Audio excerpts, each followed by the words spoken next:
Bava Metzia, פרק שלישי, the third chapter, page 37. We'll start on 36b, 3 lines from the bottom of the page. Here are several scenarios we're going to discuss today. We are living in a world of modernity, surveillance, and more. And this is a real, true story.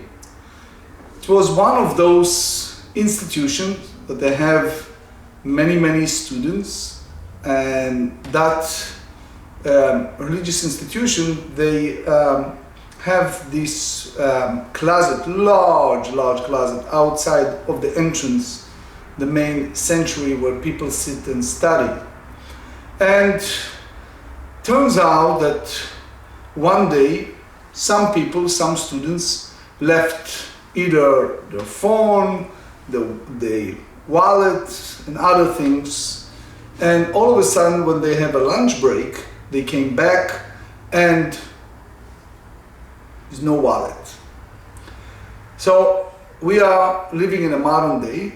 They went to the head administration of that yeshiva, and sure enough, they opened the surveillance. In the surveillance, they check and they sat for sure for a long time and reviewed. On one hand, it's just black and white picture, but on the other hand, all different angle of the cameras can show a different part of activities.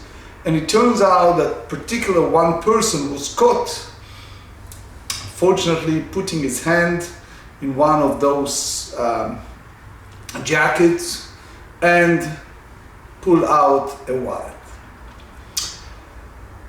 Now, 3 different bachurim, 3 different yeshiva boys, claimed they lost their wallet. The next day, that fellow came in and all the 3 jumped on him. And they said, "You are a thief, you stole." In the beginning, he tried to deny it, and then they said that the camera showed. Then he admitted, but he said, "I only took 1 wallet." The problem is that all 3 have the same wallet, just different amount each of them claimed to carry.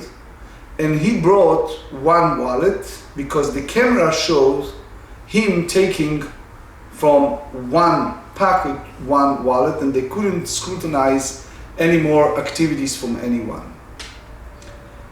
So now what do you do? Do you ask him to pay 3 times, give the wallet to one of them, and then give the value of the rest for the other 2? Do you ask them to divide the amount that he brings back?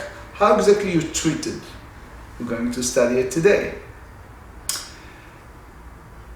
And in general, to understand the concept which we learned the past several days of paid guardian, this is another real scenario good friend of mine shared with me. He married his daughter, and sometimes in those large events when people comes in, there are those modern days that they have a big safe and people put in envelopes. But for that wedding, he hired a guardian to be in charge for all of that. People who brought either envelope or whatever packages, he was the one who in charge. But guess what happened? The father of the bride noticed that while they dance and do all the celebrations, the paid guard is dancing with everyone else. So when the wedding was over and the fellow was waiting for a large sum of money to get paid as a paid guardian, the father of the bride said to him, "Wait a second.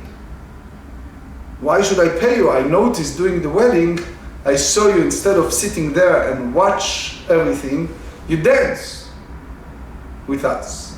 And the paid guardians answered and he said, "Listen, is anything missing? Is anything? Did anybody tell you that they gave you an envelope or gave you a package or gave you anything you did not receive it? So what exactly are you claiming over? You get everything you want. And from that point, we need to understand the depth of the concept of shomer sachar, of paid guardian. What exactly the definition of the paid guardian but getting paid? Because his claim is, by halacha, shomer sachar chayav b'gneva v'aveda. Paid guardian is liable if there is a claim of a stolen item, missing items. And that fellow said, nothing is missing, so why you shouldn't pay? On the other hand, the other guy said, but I didn't see you all the time standing there and watching everything. Now, we start the perek, the chapter, with the concept of shilem velo ratza leishava. Here is a fellow that he is a guardian, and all of a sudden something is missing. Can be stolen, can be just lost. But his father told him, you know, it's very serious to take an oath. Don't do that. So that fellow, as we learn, decided, you know what, whatever it is, I'm paying out of pocket. And he paid. And what we learned so far, the moment he paid, if later on it was a thief, and the thief comes back, and as we learn, the thieves need to pay double portion, the one who paid, he gets double. And here is a question we're going to challenge. Is that, in Hebrew you call it, it's really funny, it's called kombina al cheshbon baal habayit, which means you make some type of, I don't know if clandestine or surreptitious or taking advantage or whatever you want to call it, on the account of someone else. And that's the question. We understand that if he paid out of pocket and all of a sudden the thief came back and paid, that he needs to get his money back. We understand that. But by merely fact that he stood up and paid because he didn't want to take an oath, why that granted him automatically the right to access the double portion? What's the argument? The owner, in those days, let's say it was a cow, but can be equivalent to our days. The owner said, you know how much I love my animal. You know how emotional I get all those nights that I miss my animal. Do you know how much health it cost me for waiting for everything? So all right, so you are paid, you paid me back, and now all of a sudden the thieves came back, so you get your money back. But because the Torah imposed upon the thief double, why you should get the second one? I want that. So here, Amar Rabbi Yosei, we are 3 lines from the bottom of the page 36b. כיצד עלה עושה סחורה בפרתו של חברו? He disputed Kamma. And he said, why all of a sudden this fellow, let's say Reuven owns the cow, Shimon is the one who's basically paid to rent that cow, and he gave it to Levi, who's the borrower. And what we learned, that the shoel, the borrower, need to pay directly to the owner. So they said that the cow goes directly to its owner. Amar Rav Yehuda Amar Shmuel Alchak Rabbi Yossi. That actually the third person, Levi, the borrower, he paid directly to the owner and not to the Shimon, to the socher, to the renter. So the Gemara have a little predicament, a quandary with this. They said, Amar le Rav Shmuel bar Yehuda le Rav Yehuda, Amar lam nishmei de Shmuel, chaluk haya Rabbi Yossi. You told us on behalf of Shmuel that Rabbi Yossi was in disagreement with the first Tana, with the view of Chachamim. Page 37, Af Barishona, even the first Mishnah of the Perek, Rashi, Beshilem velo ratza leishava. Meaning, here you have a situation that the guardian, he is just, as we explained, decided that I don't want to take an oath, so he paid, and because he chooses not to take an oath, all of a sudden then the thief discover, זה נותן לתוך כיסו כפלו של זה להחזיר הכפל לבעלים. So the thief needs to pay a double portion directly to the owner and not to the shomer.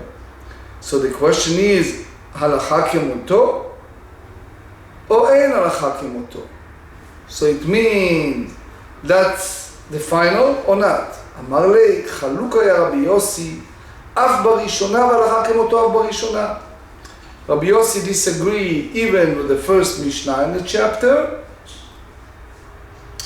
and the halacha following his view in the first Mishnah, meaning the thief need to pay double portion directly to the owner and not to the person in between the shomer. But the truth of the matter, the halacha is not so. That's not the halacha. Idmar Nami. אמר רבי אלעזר, חלוק היה רבי יוסף בראשונה, והלכה כמותו בראשונה. So, even the first one. רבי יוחנן אמר, מודה רבי יוסף בראשונה שכבר שילם. So the moment he paid, he's retroactively received the future double portion. So the Gemara bring a diuk. They said, shilem in, if he paid yes, the thief pays double payment to him. Lo shilem lo, even though he retroactively said that he is agreed to pay. And that's a stira, that's a contradiction. That's what we learn on page 34. Lo shilem shilem mamash, ela keivan she'amar hareini meshalem, since he chose to pay by stating, I am planning to pay, about to pay the value of the animal, so retroactively he acquired the double, אף על פי שלא שילם, even though he is not yet actually paid. He acquired a double payment. So the Gemara rectified what Rabbi Yochanan said. Eima, you should say the following on behalf of Rabbi Yochanan, Modeh haya Rabbi Yossi consent. In the first Mishnah, Barishona, that the guardian gets the double portion. שכבר אמר הריני משלם. That's a big חידוש, because he already said, I hereby choose to pay. So it means, מספיק שיביע נכונות, it's enough for him to express in uttering word that he is willing to pay, even לא שילם בפועל, even is not yet pull out his wallet and paid. Rabbi Yossi said that he's zachar, that he acquired it, and that's actually the halacha. Several Rishonim challenged that, based on what we learned yesterday. The idea of the kefei, the kifei. The kifei was nezamin, all those jewels. So, if you remember, it was a dispute, and then the head of the rabbinic court, Reb Nachman, he gave that armon, that huge mansion, to the other guy. He had that guts to the one who, the other party. And then all of a sudden they discovered those kifei, those jewels, those nezamim. And all of a sudden the price get higher. So, lichora, he already paid. But what about the rebachim? What about all the profits? So why Rav Nachman not come with that notion we mentioned yesterday, day before yesterday? אין אדם עושה סחורה בפרתו של חברו, a person should not make a business, a benefit over. So what we said with Rab Nachman, we said, since you הטרחת אותי לבית דין, you impose upon me to go all this process in a beit din, so that's the idea, that's the reason, that's part, what we understand, that's part of the obligation of the shmirah, the obligation to watch over. Now, the Shvut Yaakov, and you see later on also in the Rashash, they ask a beautiful question here. They said, with all this discussion over a renter, socher, or borrower, or shoel, why we don't bring a scenario of unpaid guardian and paid guardian? Why we go on socher and shoel instead of shomer chinam and shomer sachar? For example, Reuven gave to Shimon an animal and schirut. So the Chidush here, the Shvut Yaakov and the Rashash said that the moment Shimon rent that estate from Reuven, he considering quote-unquote honor. Bring a beautiful example in Sukkot. We know that during the week of Sukkot, not speaking about obviously the first day, but during the week of Sukkot, so we have the Arbaat Aminim, the four species. So a person can give a gift to someone else, and that person can use it for the mitzvah of Arbaat Aminim. So the question is, ולקחתם לכם משלכם, and we said that that's apply only to the person. So we said that's shalcha, that's yours. I'm giving it to you if it's not the first day of Sukkot, and you can make the bracha and do whatever you need to do with that. So in that mindset, the Rashash and Shvut Yaakov said, it should be here to understand the depth that in that halachic mindset, the socher has the status of, you can call it temporarily, but you still call it as the owner of that estate for that period of time. Let's go to our Mishnah Kedosha. Mishnah Kedosha. אמר לשניים, גזלתי לאחד מכם מנה, ואיני יודע איזה מכם. Here, we're dealing with Baal Tshuva, someone who's a penitent. He decided to come back and report to people that he has stolen something from them. The problem is, he's not recall who and what. He just know that it was 100 from one of them. Or another scenario, אביו של אחד מכם הפקיד לי מנה ואיני יודע איזה הוא. Here he said that the father of one of you deposited 100 dinar.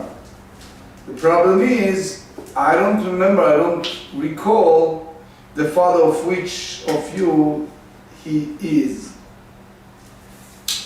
So then what do you do now? So the Mishnah said, נותן לזה מנה ולזה מנה שהודה מפרי עצמו.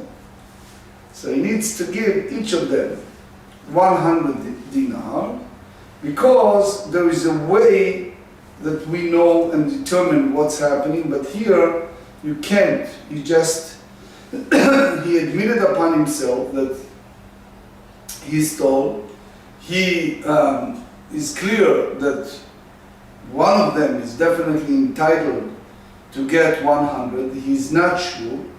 So here, the Rambam, you see it also in the code in Choshen Mishpat 365, they said, listen, don't misconstrue the text. If you go by the heavenly understanding or heavenly court, and you want to please and be a real penitent, then you admit it, you give to each of them to be 100% clean and clear. But we as a Bet Din are limited. We can impose only the amount that was stolen or the amount that deposited. So the whole concept of giving every one of them, it's kind of bidei shamayim if you wish to please heaven. But as far as the Bet Din, there is a concept to learn in several places. It's called the ayot lamuchzak. We need to bring a clear evidence in order to impose, and since it's only based on the admitted of the person, therefore, let me read the language of the Rambam, Chok Zera V'Avela, chapter 4. If one said to two people, I rob one of you of 100 dinar. However, I don't know of which of you are robbed. So he gives 100 dinars to two of them, and they divided it. If the robber seeks to fulfill his obligation to heaven, he gives 100 dinar to each. That is the ruling when those people do not claim the money from him. Anyway, שניים שהפקידו אצל אחד. Second scenario, two people deposited money by one guardian. זה מנה וזה 200. One deposited 100 dinar, one 200. Then when they come to collect their deposits, זה אומר שלי 200 וזה אומר שלי 200. אוי ויי. Each of them claimed that he deposited the 200. נותן לזה מנה ולזה מנה, והשער ימונה רק שיבוא אליהו. That's show the sophistication of our sages. Guess what? He needs to give each of them 100 because we're definite that 100, that's for sure, each of them deposited. The rest, you leave it alone in the same place until Eliyahu Navi comes and prophetically determines the truth. There's a difference here between Rashi and other Mefarshim. What exactly and how. Some say that you need to leave it by the Bet Din. There is a Rashba, there is a Ramban. The concept is, if you impose an oath, when someone come and admit it, how far you go. And the question is,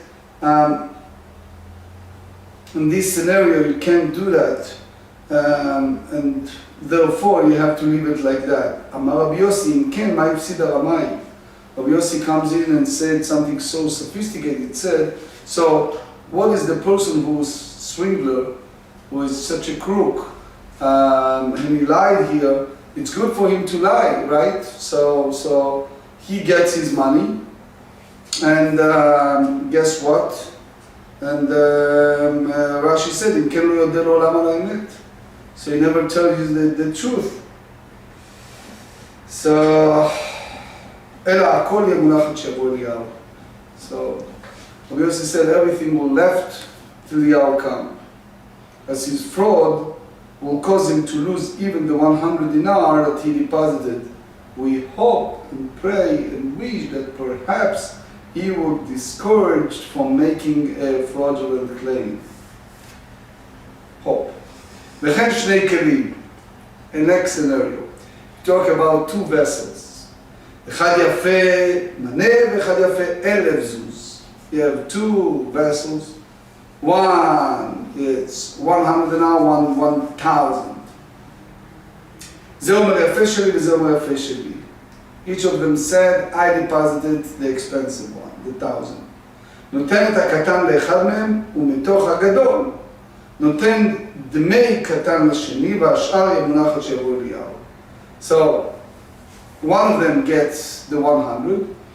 The second one, Rashi had a mind-boggling point. Rashi said he should break it, but most of the Mefarshim, David explained that that's only if not a great loss, but most of the Mefarshim, the Mukhe Yosef and others said that the rule is he needs to sell it, and he gives the value of the 100 to the other guy, and the rest will stay until Eliyahu clear it.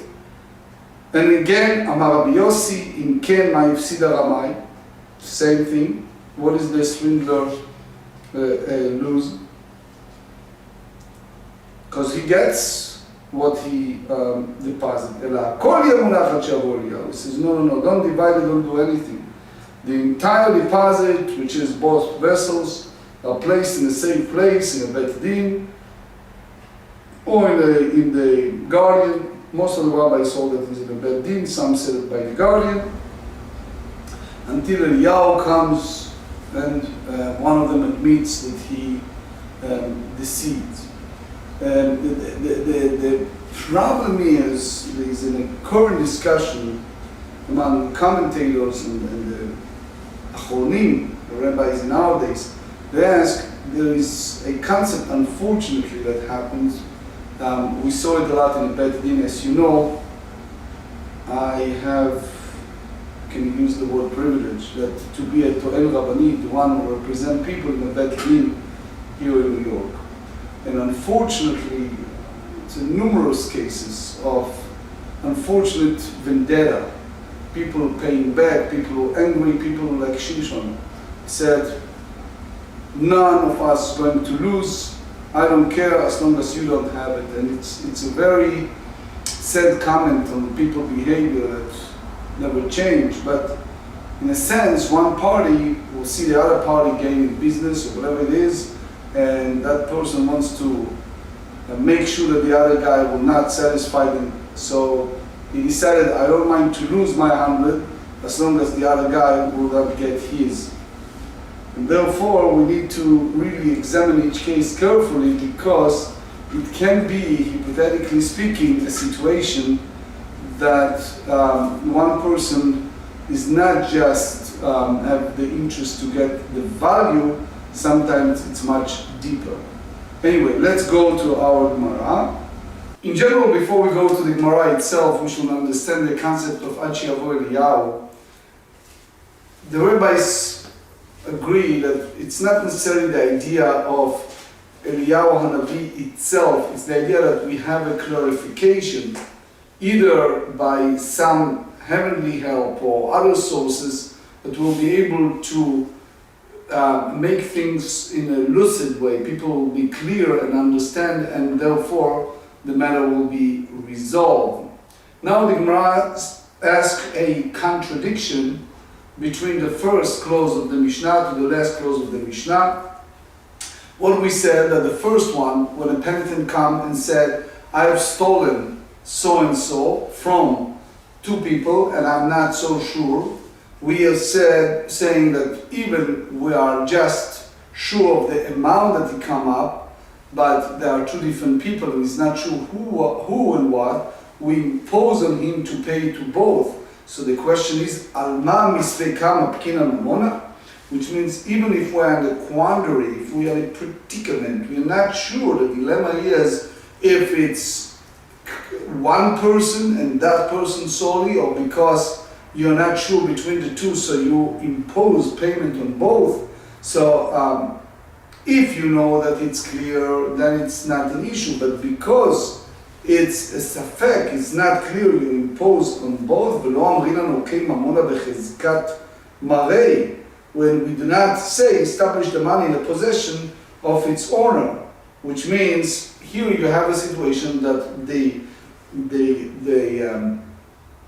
guardian is currently the owner of the money, but the money is not left in his possession. Now we should know that the way we explain it is based on Rashi. Tosfot in Dibur Matchil Gazal Mechamisha have a different view, but because the whole question is something that you see it in several occasions in the Shas, when you have something that is clear and something that is unclear. So in general, we go by the idea of something that is clear, but here, because it's such a predicament, that's the reason why we said we leave it until Eliyahu comes, meaning we leave it until the matter will somehow resolve. Veraminhi. So one of the students asked a question. Shnayim sheifkilu etzel echad, ze maneh veze 200. You have two people that deposited a money by one guardian. The problem is one deposit, let's say $1,000, and the other one deposited $2,000. So the question is, ze omer sheli 200, ze omer sheli 200. The problem is that both of them claim that I'm the one who deposited the 2,000 and there's no proof. So therefore, noten la ze maneh vela ze maneh b'ashar yeh munachat she'yavo Eliyahu. So therefore, what do? Since both of them agree that they deposit 1,000, or in that case 100 an hour. So what do? You give each of them 1,000, which means in this case 100 an hour, and the rest you leave it. You leave it in the safe place, in the court, or whatever it is, you leave it.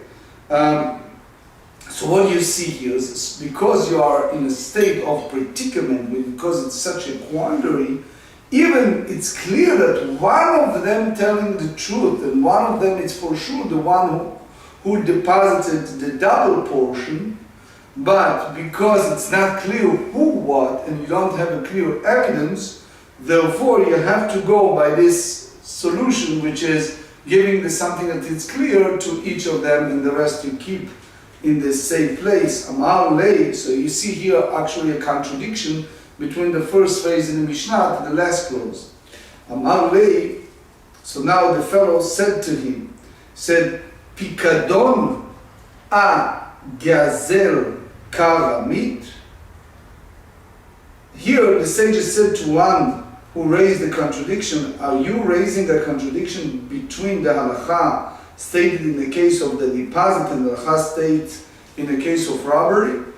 Because actually there are, in a way, how do you say in English? This is a orange and apples. There are two different ways. The Pnei Yoshua understand the whole discussion differently, but we go just by the very basic understanding of the Rashi in the Gemara. So they said, Gazel de avad isura kansur abanan. Pikadon de lo avad isura lo kansur abanan. Here you must differentiate between a case of robbery, someone who stole money from someone else, so it was a violation of the law, so therefore we, as the rabbinic court, impose an extra fine, and the extra fine is basically because we have such a dilemma, because we are in a quandary and not sure, therefore we impose upon him this a fine, extra fine, versus when the case of deposit, the guardian did not committed any violation. It's not a misdemeanor, it's not felony, it's not anything. He wasn't in any violation, so therefore, lo kansu rabanan. The rabbis did not penalize the guardian, that by any means we cause him to lose money, and therefore we not impose double payment, meaning payment for each of the claimants. Now, we're going further with digging in the understanding the text of the Mishnah by raising more contradictions. Veramei pikadon a pikadon, veramei gazel a gazel. So here we dig in and find a contradiction in this law between one case of deposit and the other case of deposit, between one case of robbery to another case of robbery. And now the Gemara elaborates on that. Pikadon a pikadon, דקטן רישא או אביו של אחד מהם הפקיד אצלי מנה, ואני יודע איזה הוא. נותן לזה מנה ולזה מנה. What we said in the first clause of the Mishnah. You have a guardian that tells two different people, father of one of you deposited money by me, and I'm not sure which one it is. So therefore, what we say that he gives to each of them money. So the question is, Veramini, Shnaim Shivkidu. So that's basically contradict to what we bring a case in the two people who deposited money with one person. They contested sum is placed in the safe place until Eliyahu comes. So, and therefore you see a different rulings that you don't need to give each of them money because you are in such a predicament. Amarava, Reisha, Rava tried to reconcile, and he explained the first scenario of the Mishnah, only one person deposits money by the guardian. The only problem is the guardian, either dementia or senile or whatever it is, he is not remembering what's going on. נעשה כמי שהפקידו אצלו בשני כריכות. It's like someone who received a deposit with two different, let's say, sack packages, which means each person deposited separately without having the other watching him. The havalei lemeidak. So the guardian needs to check who and what. So the first clause, the guardian needs to check who is the one who deposited to him. Since it's a negligence of the guardian, that he is not clear who what, and therefore because of his negligence, he is not sure to whom to return the sum of money. So therefore, we impose an extra payment, the rabbinic court imposed an extra payment that he needs to give each party 100 dinar. Versus Seifa, the last clause of the Mishnah, נעשה כמי שהפקידו לו בחלק אחד. He is like two separate people that deposit together in one package, in one box or whatever it is, they give it to him. ולא הווה למדק. So he doesn't go in, doesn't need, we don't require him to go and check who's belong and what to each party. Why? Rashi elaborates, and Rashi said, since both of them have such a trust, and they gave the money together to him in one big deposit, the guardian is not bothering to have one of them claim over money that is not his, because they collectively gave him the sum.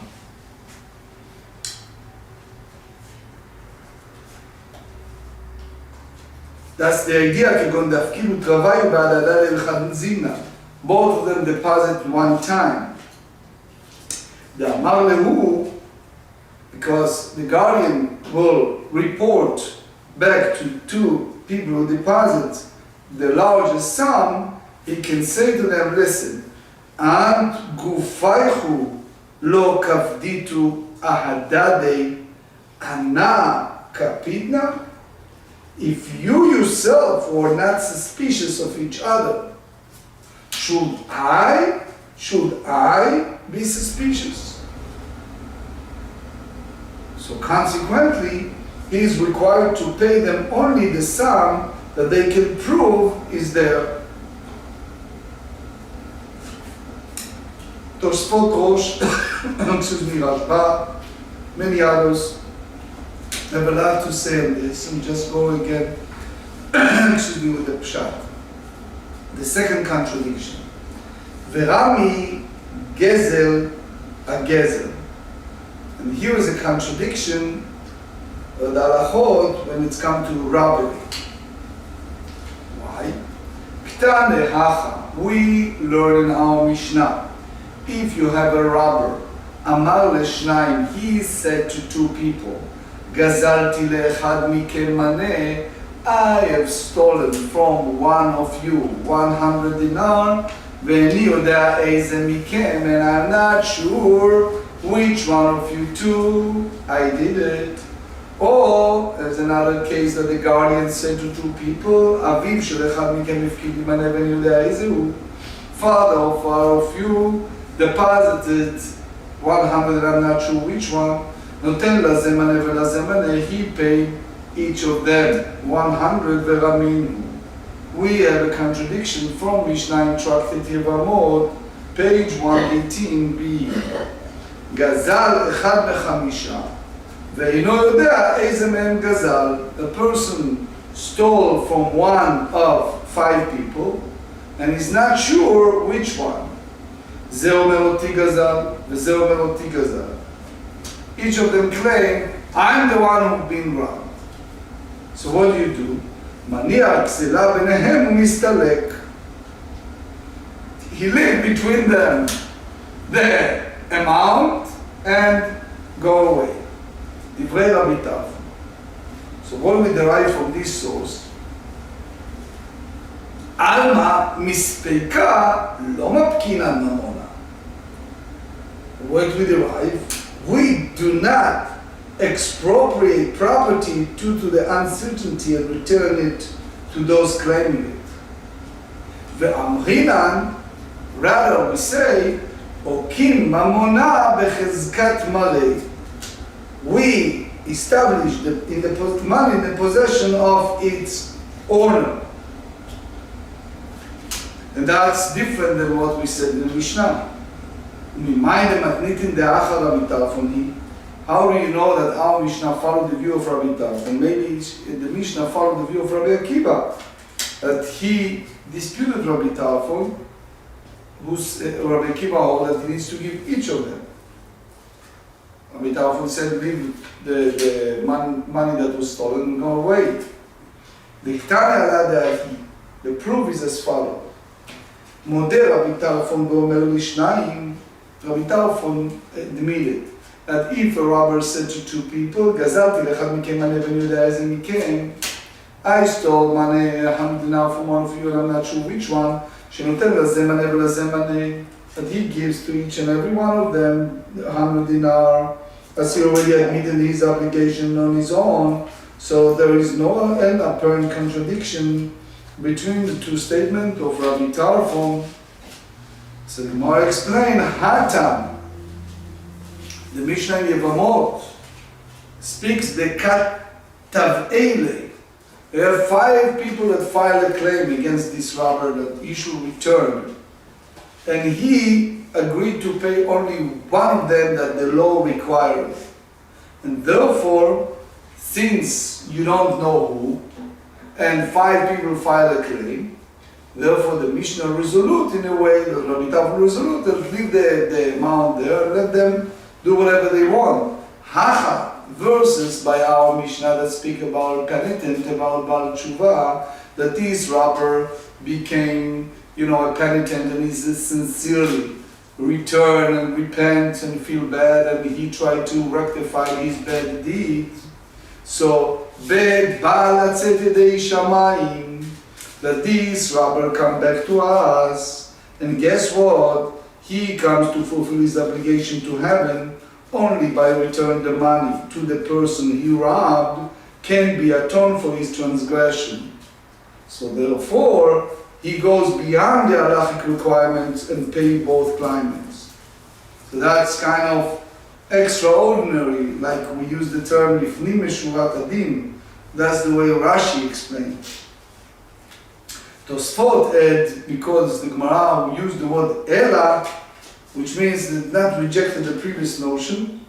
They just try to say that that's the idea, I go beyond above the law. Pnei Yoshua again, they will have to expand on that. But anyway, Dai Kanami de Katani, we can zoom in and examine the text in the Mishnah. The Katani, because we said that the robber give each of them 100, Shehoda mipi atzmo shma mina, which means the robber admitted his obligation at his own initiative. So that's clear that the whole idea of imposing a person to pay each and every one of them, it's only, as we said, by pleasing the heaven, but not imposing by rabbinic court. So if you remember at a very early introduction, we brought the case of someone in the yeshiva, right? That it was a wallet and there's 3 people. Again, if you go by Dinei Adam, say he just need just one. If you go extra, then give everyone. But Amar Marahatam de Tav Elei. That in the Mishnah in Yevamot speak about 5 people that go and file a claimant against him, that he should return. And Tarfon said that he doesn't, by the human, by the Dinei Adam, by our code, doesn't need to return to pay every one of them. What exactly the robber said to each and every one who filed a claim, and Rashi explained to him that when we said that he leave the amount and go away and he fulfill his obligation, Rav Yudah Marav halash shotek. Rav Yudah, the name of Rav, said, guess what? The other person is silent as he does not know to whom he owns the money. So in a sense, being in the state of he's equias, or he can display equanimity. He's silent that's indirectly saying that he's not denying it, he's just not sure. Rav Matna Amar Rav, Hala, Rav Matna says that Rav says, Hala, the other person, 37b, Tzovech. Here Rashi said, Amar lekol echad ani makircha. He said that, for sure he knew one of them, but he said, I can point it out and say that one of you is the one, my Ram. The Shita Mekubetzet bringing the Rabbit that said, listen, only one of you are telling the truth, the rest are just trying to file a claim for nothing. So now the Gemara expanded that and said, Ma damar la tzoveach, val shtika k'hoda'ah. When the robber denies it, and therefore you hold that by being acquiesced, silent is tantamount to admission that the demands of the claimants are legitimate. Uman damar hala shotek, shtika dehacha, lav k'hoda'ah. The one who says that the other is silent holds that the silent here is not tantamount to admission, as the robber could say to him, the fact that I was silent to each and every one of the claimants is because I said perhaps this is he, the robbery victim, but I do not admit that I owe money to more than one person.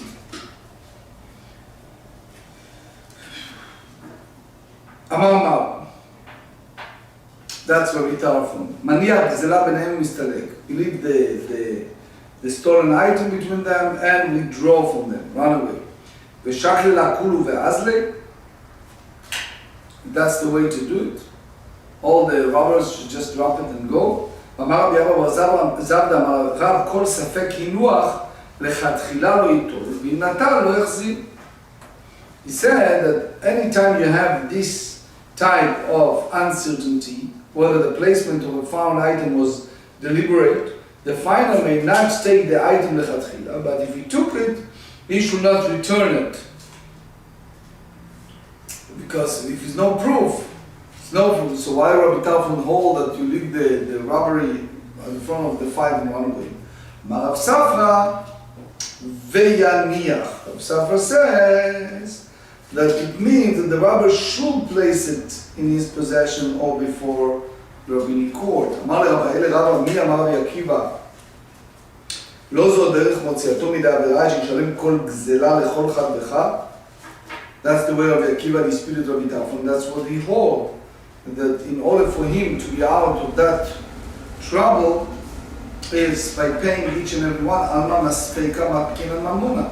Therefore, when we are not sure, we expropriate property to return to those claiming it. We will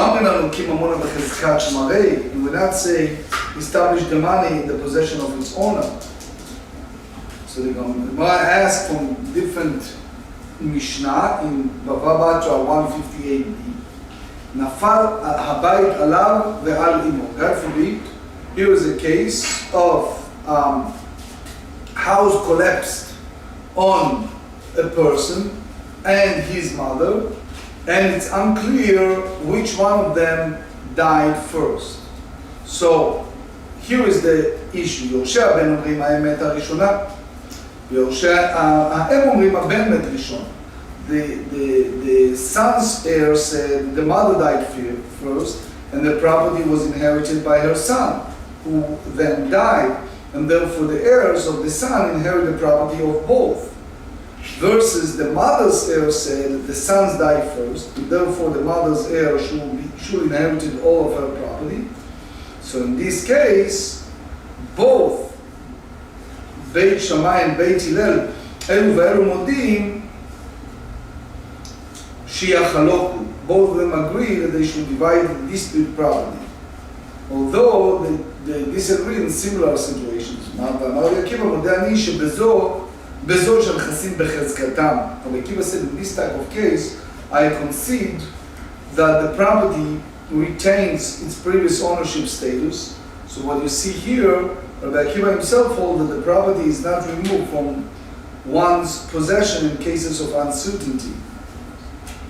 אמר לי, התם שמה ושמה, גזל אחד וחמישה בריא ושמה, והמתניתים דהכה, אמר לי שניים, גזלתי לאחד מכם, ושמה ושמה הוא קטן ונותן לזמנה ולזמנה.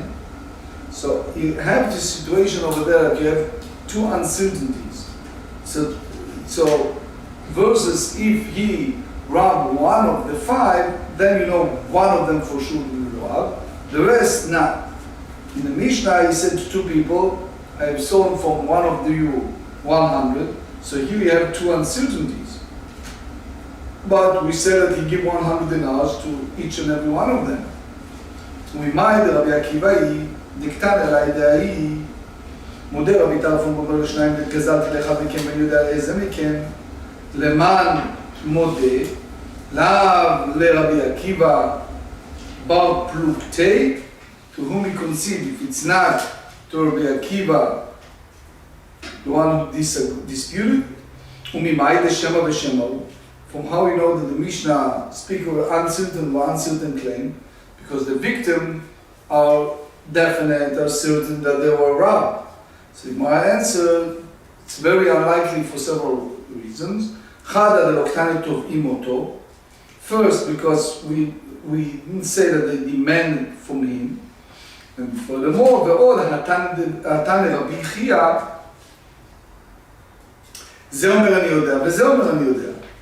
that each of them said, I don't know. And you see here a clear indication that this is uncertain claims.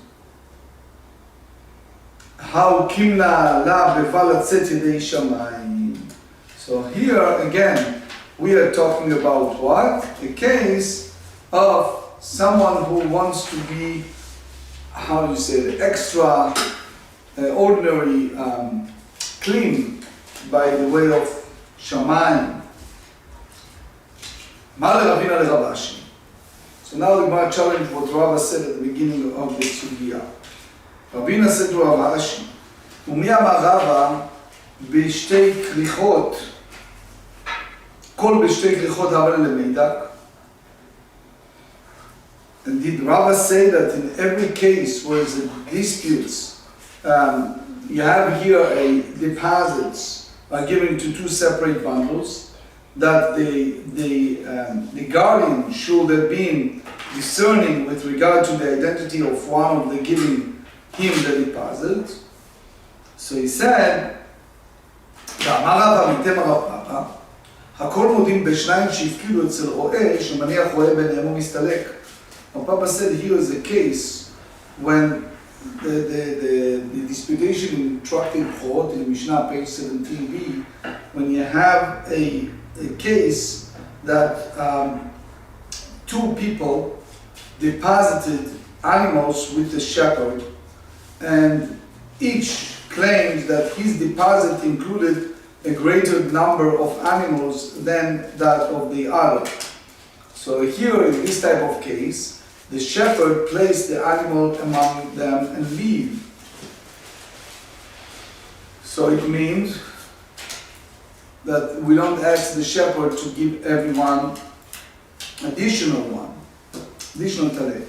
So they said, Amar le, Rav Ashi respond to him, to Ravina, and he said, Hatam, there what we refer to the view of Rava, כשהפקידו בעדרו של רועה שלא מדעתו, where the shepherds deposited animals in the shepherd's flock without his knowledge.